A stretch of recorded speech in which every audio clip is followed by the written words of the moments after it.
welcome to the LZ Sports Show. I am one of your hosts, Mr. Mark Adam, all the way from my own basement here because COVID protocols dictate that I don't see other people. So I am joined by my partner in crime, Keith McKnight, all the way from his home, who has decided to grace us with a beautiful shirt tie suit thing.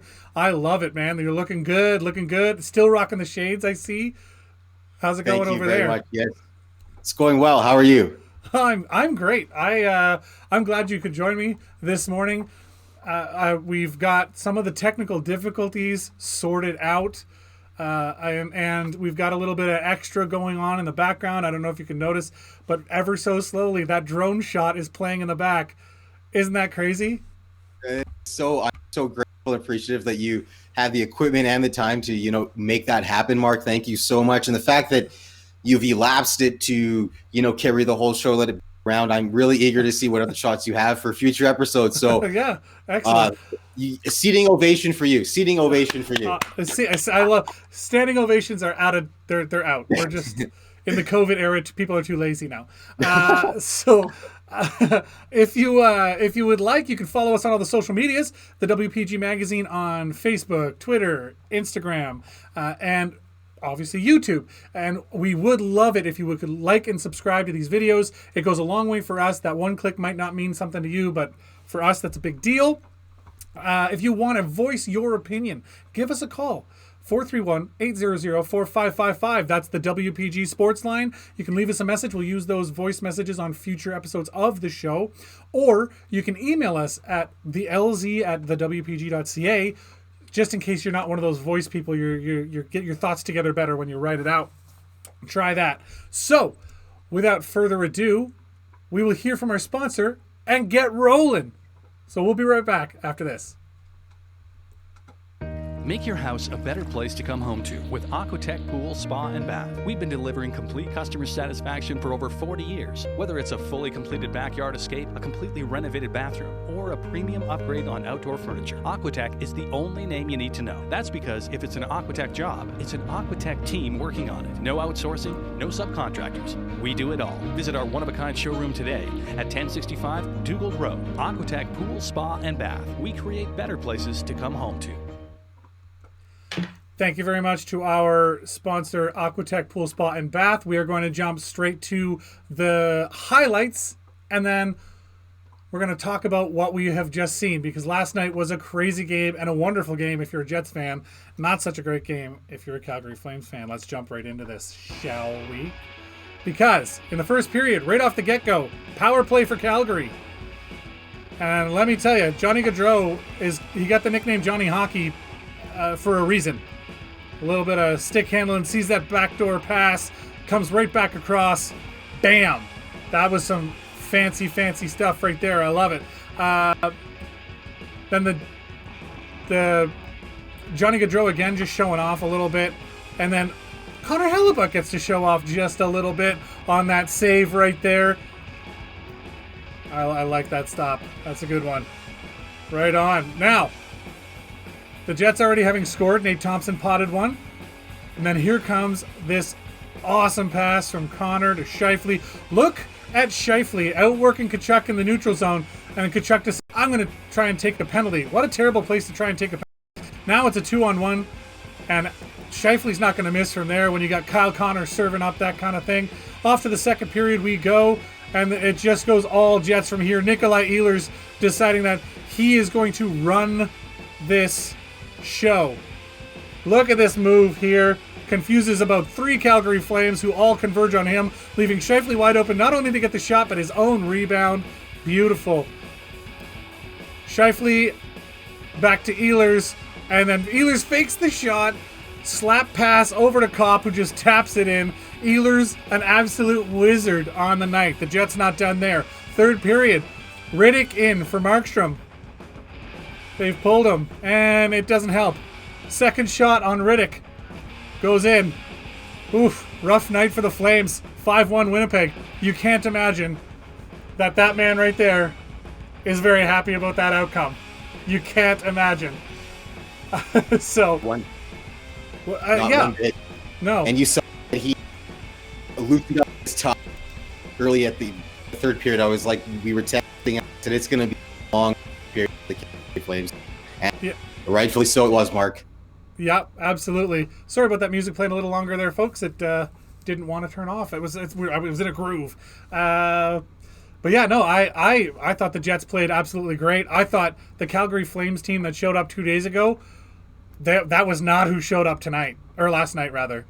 Oof, that was no, not one bit. That was tough. That was tough to watch. But looking at the stats right here, we got 5 goals. That's wonderful. Did you know the Jets are 17-0-0 when scoring 4 or more goals this season? 17. Oh, that is a statistic and a good to have. I'm glad you could do the research on that to the view. Thank you. That is something that can stand and hopefully remind just who they are. A little bit, where they get a little bit. Yeah, I love that stat. Oh, five goals in this game. They've only got 21 wins, and 17 of those they've scored 4 or more goals in. That's insane. That the high flying forwards for the Winnipeg Jets are just unstoppable when they are on. And last night, were they ever on? A little bit of line shakeups last night too, leading to some strange combinations on some of these goals. So we also saw Scheifele switch with Dubois. So it was Scheifele, Connor, and Ehlers on a line, and then Dubois, Wheeler, and Stastny on a line. All the lines were trying to get in on it, honestly. Copp had a goal, and Thompson had a goal from the fourth line. Pierre-Luc Dubois had a goal. Scheifele had his first 2-goal game of the season, by the way. He's had a number of multi-point nights, but he has yet to have a multi-goal game this season until last night. So that's pretty good for him. Nikolai Ehlers, though, for me, was the story. He absolutely dominated that game. He dominated that game. So if I'm picking a player that stood out for me, he didn't get a single goal, but 3 assists, and in amazing fashion. That fake drop pass where he kicked it back to his, that had Pavel Bure written all over it. Like that just, it was a beautiful thing to watch. Every time Nikolai Ehlers touched the puck last night, there was a threat on Calgary. It was, and you could see the panic. They didn't know how to stop the kid. He is evolving to become not just a shooter, not just a guy that they just try and feed pucks to.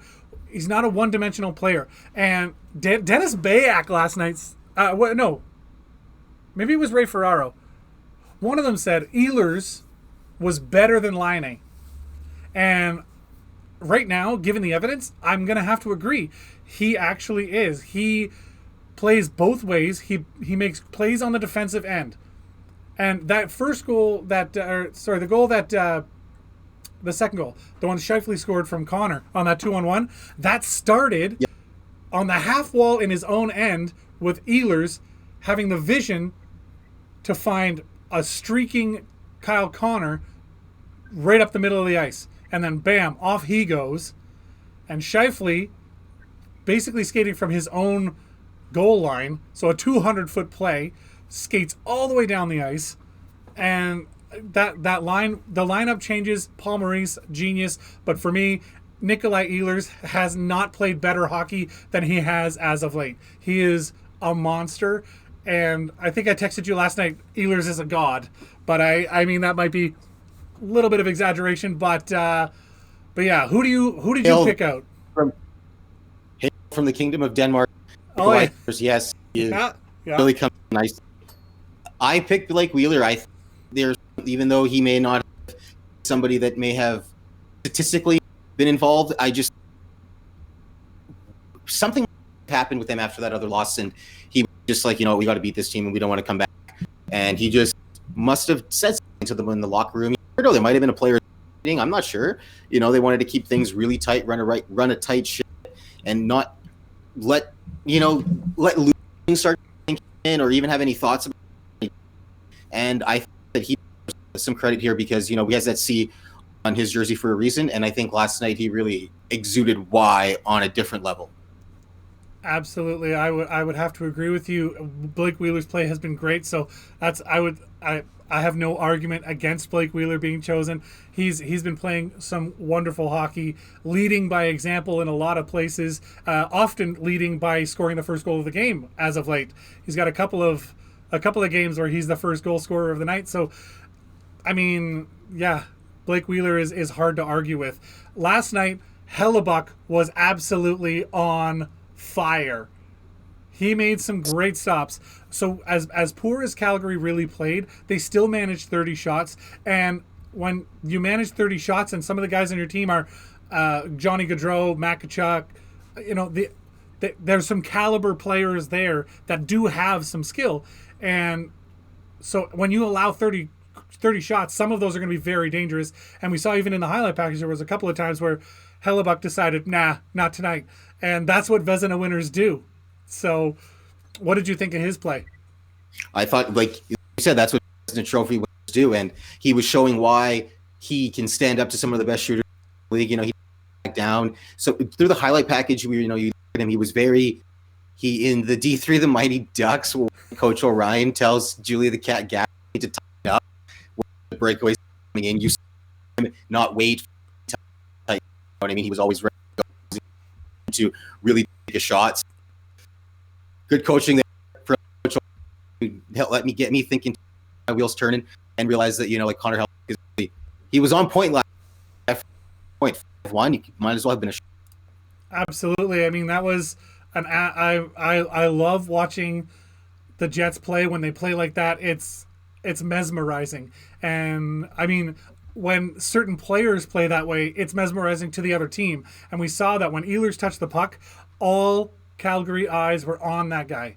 They were looking for him. Where is he going? Who is he looking for? And some of those no-look passes, when he did that fake drop pass, kicked it to himself, and then skated around, he then no-looked it back to Scheifele, who was wide open. And you can't anticipate something when the guy doesn't even look. The pass to Kyle Connor off the half-boards, I'm pretty sure, was more or less no look. He doesn't telegraph where he's going. I think half the time he doesn't know where he's going. He's so quick and he can adjust so fast. And yeah, it was an all-around great game by all of the Jets. I thought Nate Thompson looked really good. I thought Dylan DeMello looked very good for quite a while there. Took a really dumb penalty. I was just going to say, yesterday you pointed out he picked up a penalty where you were very unhappy with. Yes. But I mean, overall, I thought he played a lot better than he has of late. I haven't had a lot of really nice things to say about DeMello as of late. And last night, there was a whole bunch of examples of him playing very well. And I was very happy with his caliber and his focus. And the biggest thing for him is decision making. He often makes really bizarre decisions. That was an issue with Beaulieu as well. And luckily, and not luckily, I never want to say it's lucky that he got hurt. But for now, Logan Stanley's in that spot and a much more responsible defenseman. And he makes a lot more responsible decisions. Where when you saw Beaulieu do it, it wasn't so smart. And when you see DeMello do it often, it's not the best choice to make. So seeing him do that was really nice last night. So it really takes a lot of the pressure off of Logan Stanley, his defensive partner, when he doesn't have to sort of babysit the situation as much. So that's kind of nice. To Calgary's end, Matt Tkachuk cannot be... I know he got an assist last night. Gaudreau to Tkachuk to... I forget who scored the goal now. I forget. Lindholm. Yes, nice Lindholm. But Tkachuk, other than that, I thought Tkachuk was more of a liability for his team. He was never in the right spot. He got out-hustled every single time he was on a puck. And he was, I want to say, a non-factor in the game. And that can't bode well when you got Brent Sutter sort of evaluating where his team is and trying to figure out who's going to get ice time, who's not, who's got to go. And, I mean, our theory, we've talked about this. I don't know if we talked about it on the show, but we definitely talked about it between us. Brett Sutter must have said something to him because he is not the same player. Not even in the media anymore. You don't even hear his name on SportsCenter very much. He's not even antagonizing anybody. He's not even in the highlight packages. It's something's going on there, and I don't know. I know you're not a fan of the guy, but Nope. I am, and I don't know. I don't want to see him fall through the cracks. So we're not at the trade deadline yet, but they're going to shop the kid. I mean, I don't know. I'm not too sure. But Sutter, we were talking about it. It's like he's an old school guy. He's like that Peter Lasser investor I was telling you about, who's just, he's very old school, single malt Scotch, right? Just straight to the edge. And Sutter is one of those types of guys, and maybe that type of play is just not. I mean, Coach Sutter, please forgive me. Yeah, Is just not that type of. Yeah, he's just not going to tolerate that type of behavior, that type of play, and unfortunately, if it's not going to mix in, well, we'll have to see what happens when we come closer to that deadline, right?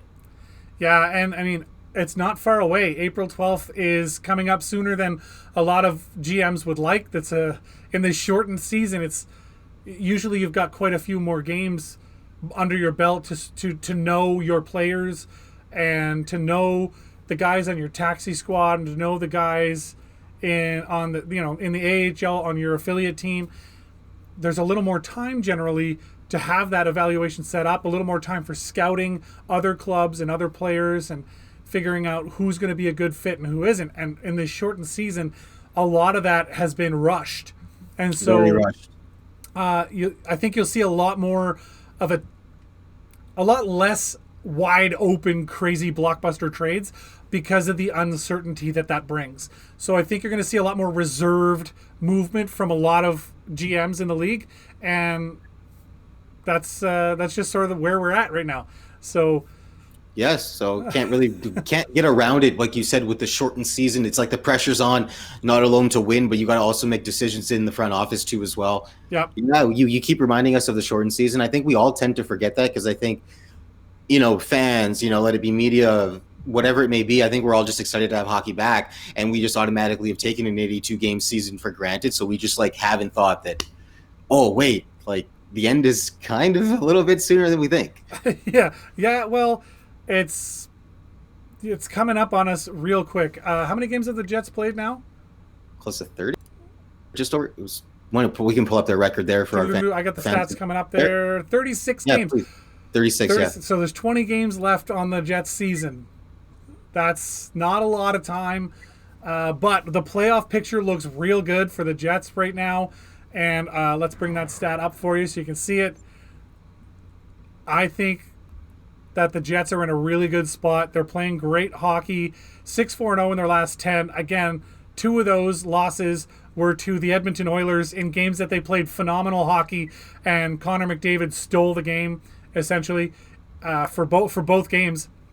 So I think those 2 games out of the picture, then you're looking at 8-2-0. Or even if you split it 7-3-0, it feels a lot better than 6-4-0. But it's kind of the same result at this point. Teams to watch out for though are the Edmonton Oilers surging. They beat Toronto, and then lost to Toronto in overtime. So they took 3 of those points, and losing in overtime for Edmonton is new. So that's fun. Yeah, no kidding. Yeah, so that's kind of a fun thing. And I think Montreal is in a lot of trouble here. I think, they have 31 games played. They have 37 points, which is a lot, really, when you consider that 9 of those points came from overtime losses. That could have been 18 points, but they've lost in overtime 9 times. Overtime or shootouts, I should say. That is too many times to go to overtime and only come away with 1 point. Imagine the swing there. That's another 9 points on top. So that gives them 45 points if they win those games, right? Yes. So, and it took them 9 tries to win their first overtime game. So every overtime loss that you saw there came before they figured out how to win one. And 4-2-4 in their last 10 is not great. It's a rough time here. They're in Montreal. .597 points percentage, and I mentioned a couple of times on previous episodes, .560 is the average points percentage required to make the playoffs. So they are flirting with that line. Calgary if they can sort themselves out, I think they can do some damage here. I think the best shot in those bottom three to make the playoffs, to take somebody over, would be Vancouver. They're playing great hockey lately. I know they have an identical record with Calgary, but I just think the way that Vancouver has been trending, they got a lot of their losses out of the way early. The 6-3-1 is sort of misleading because they took those two beatings by the Winnipeg Jets. That really Vancouver played well again in those games. It was sort of the same situation as when the Edmonton Oilers hosted Winnipeg. They sort of stole those games. It was a little rough, but what are you going to do? So looking at that, Vancouver's got a shot. Obviously, we're not even going to talk about the Senators. They're not in the playoff race, probably even for next year, the way they're playing. They've got a lot of sorting out to do. So who do you think, that bubble there, Montreal, Calgary, Vancouver, because you have to think the top three teams, Toronto, Winnipeg, and Edmonton, they're going to make the playoffs, period. Oh, yeah. They've decided. They're already in, yeah. I mean, they've got almost, was it the difference between third and fourth is 8 points? So four games. And the way that those three teams at the top are playing is really good hockey. So if everything trends the way it's going, those three bubble teams, Montreal, Calgary, Vancouver, they're going to be the ones flipping and swapping. So who do you think, which one of them comes out on top? The former Manitoba Moose affiliate to the NHL, the Vancouver Canucks. I'm taking the Canucks. They seem they're a little hungry, a little bit more consistent in the way that they can kind of, I don't know, they can gel a little bit quicker. I think there's too much drama in Montreal. There's just way too much. The media there is something. Yeah, it's hard. It's got to be just as hard as to play at Montreal as it is in Toronto. And yeah, that's really, I'm taking Vancouver out of those three, Mark. You know what? I basically spelled out that's sort of what I'm doing too. I would like to see Montreal make the playoffs. I think they have a really nice hockey culture there when they are in the playoffs. I think for the fans there, they really deserve that, especially the way that Montreal played the first of the season. But they really need to fix some things, or they're gonna be overtaken. That bottom three are not far behind. They're literally Calgary and Vancouver 2 points behind Montreal, and that is a dangerous spot to be if you're Montreal. You don't want to be there. And they're 4-2-4 in their last. That is not impressive at all. That's enough to get you out of the playoff picture right now. You just like the morality in that locker room right now. I don't know. Yeah, there's just too much drama. The media, it's just bad over there. It's a rough time. Like I said, Edmonton won last night in overtime against Toronto. So that was the only other game in the division happening last night. Now, tonight is supposed to be Montreal-Edmonton, but we're still waiting to see if Montreal is going to be playing games, as they have had a bunch of them postponed. We'll wait and see what news there is. There's nothing yet mentioned on NHL.com or anywhere else that I could find saying that it was for sure postponed. Okay. So we're going to have to wait and see. But one would have to think that, it's been enough time that they can probably play that game. But that would be the only game in the North Division happening this evening. Okay. But Calgary and Vancouver play tomorrow. So Calgary played us last night. They'll play Vancouver tomorrow. Vancouver has yet to play a game since the Jets beat them. Like that week off. You mentioned they had like 7 or 10, I think a whole week off. Yeah. You might as well pick up hockey around the league, right? You said, hey, you got a game. You want to play tonight? Yeah. Like, honestly, yeah, it's so ridiculous. So that'll be happening tomorrow when Toronto comes to town to see the Winnipeg Jets up close and personal at the Bell MTS Place. So that'll be a great game to watch. That's going to be a 7:30 start tomorrow Eastern. So 6:30 for us Winterpeggers. And I say Winnipeg. Hard for it. That's good, though. That's good. Winnipeg got snow today. It was 18 degrees yesterday. My kids are outside playing in shorts and t-shirts. And today, it's -10 with a ton of snow on the ground. And you can hear the wind howling. Yeah, you heard it last night, too. Came in pretty early. Oh, Winnipeg, man. What What a weird place. No comment. But yeah, exactly. It's it's no wonder they take so much pride in their sports, because it's when it's that cold, there's not a whole lot else to do. But I mean, -10 is not very cold for Winnipeg, to put that in perspective. It's just when it was plus 18 yesterday, that's a 28-degree swing in less than 24 hours. So, ugh. But my kids love it. They were out in shorts and t-shirts yesterday. Today they can have a snowball fight. It is what it is. But what's in store for tomorrow? Yeah, hot teams around the NHL real quick. Got to give kudos to Carolina, fighting their way up, tying Vegas at 49 points and a .742 points percentage. So Vegas wins the tiebreaker because they have one extra regulation win, where Carolina has two extra overtime wins or overtime losses. So it's real tight at the top. 50 points for Tampa Bay, so they're in first, but their points percentage is only .735. So for me, I got them in third, and they've lost their last 2 games in a row. So Tampa Bay's on a slide as far as Tampa Bay is concerned. 6-4-0 in their last 10 is not as good as their record has been. Vegas the other way, 8-2-0 in their last 10. So dangerous things happening at the top of the league. Pittsburgh surging, winning 4 games straight, sitting currently in 8th place with 48 points. I have them in 10th place based on points percentage at .667.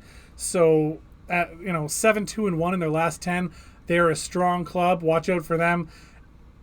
Insanity in Buffalo. They haven't won in 17 games now? Yeah. 17 winless games? Nuts. No. One of my friends here, one of the local restaurants, shout out to Hai Shang, family-owned restaurant here down the street from Pem. Big Buffalo fan, and like every time I go in there, try to give him some support, but he's just like, they're the team's so under his thumb that he's just like, no man, we suck. Like goaltending's always been our problem, and he's just kind of like he's given up on the season already for them. And I said, oh man, poor guy. When your team struggles, whenever you hear a fan talking about their team and their team struggling, you got to listen to them a little bit. It hurts them. It hurts. Yeah, it's rough. And you got all these other teams that are just they're trying really hard to be in the bottom at the bottom of the league, but Buffalo -51 goal differential, 0-9-1 in their last 10. They have 0 wins in the last 17, and I think they have 2 in their last 23. 2 wins in their last 23 games or something like that. It's not a good time. They have 6 wins on the year, and they've managed 5 overtime losses. So aside from that, it's that, man, it's a tough time to be in Upper New York.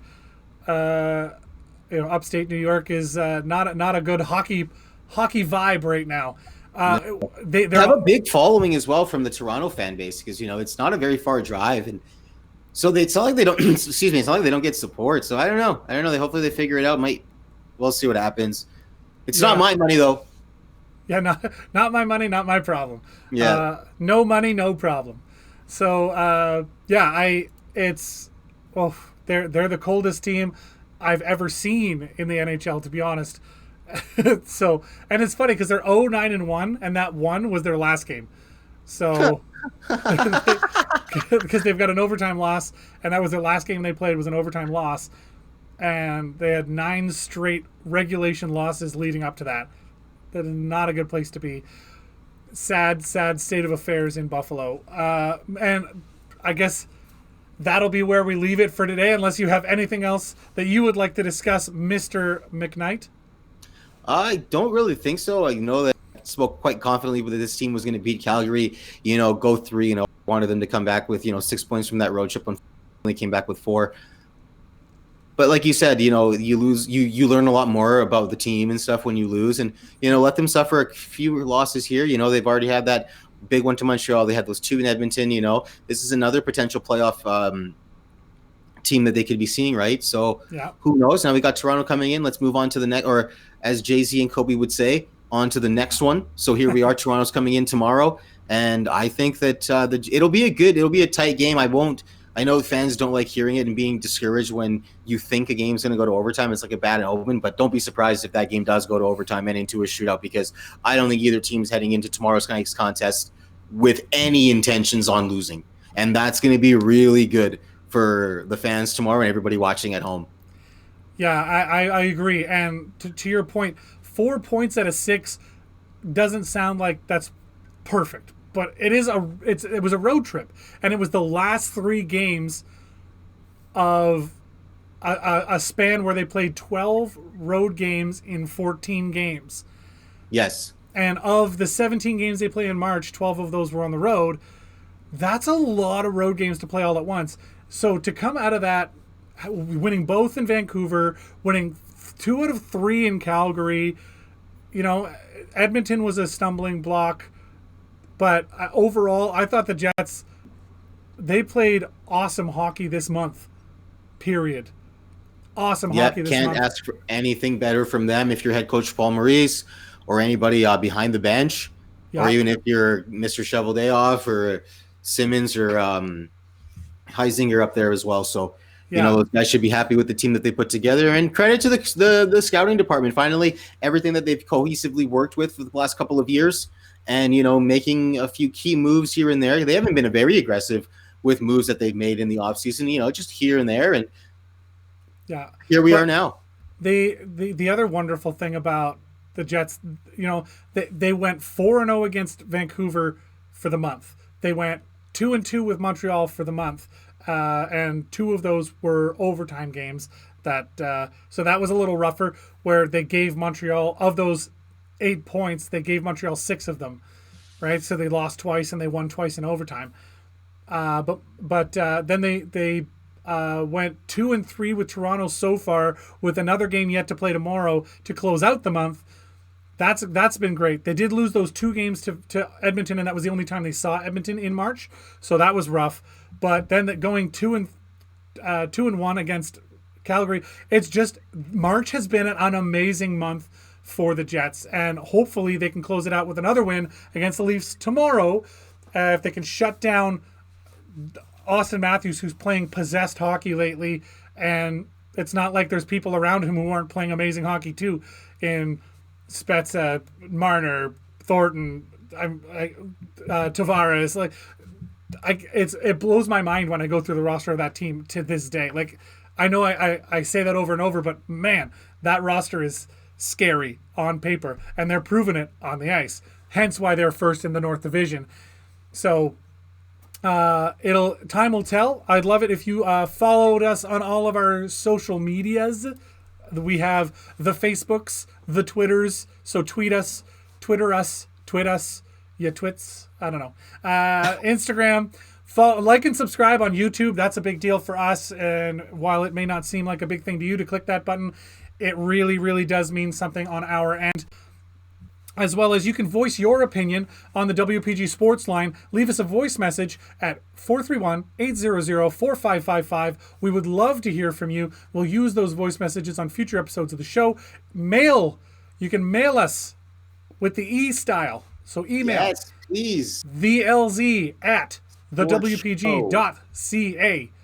Love it. The LZ Sports Show thanks our sponsor as well.